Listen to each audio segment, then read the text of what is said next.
Okay, here are some useful hacks you can do with a Bic lighter, keeping safety in mind. Heat-related hacks, use with caution.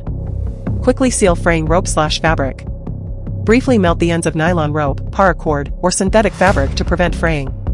Use short bursts and keep the flame away from your fingers. Loosen tight jar lids.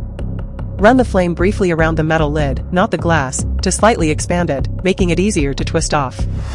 Don't overheat the lid. Bend plastic.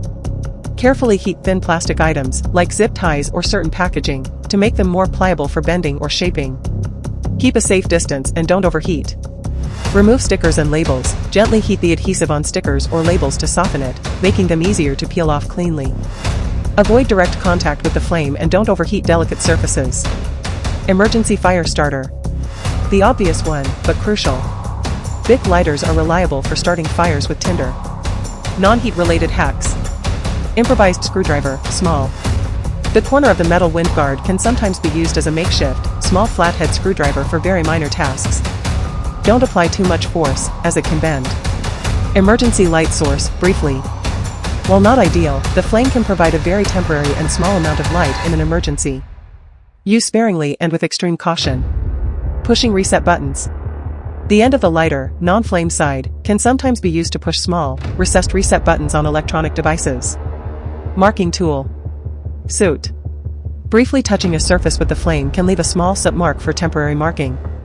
Use with caution on surfaces that could be damaged. Opening blister packs, carefully. The edge of the lighter's body can sometimes be used to carefully pry open the edges of stubborn blister packs. Be cautious not to cut yourself. Important safety reminders. Never leave a lit lighter unattended. Keep away from children. Do not puncture or incinerate lighters. Use in a well-ventilated area when heating things. Be extremely careful when using the flame to avoid burns or starting unintended fires. These are emergency or quick-fix solutions, not replacements for proper tools. Do you, know any more lighter hacks? If so, leave them in the comments. And, peace out y'all, for real. Oh, and Keem, you still owe me $64 bruh. Anyway, remember, use these hacks responsibly and always prioritize safety.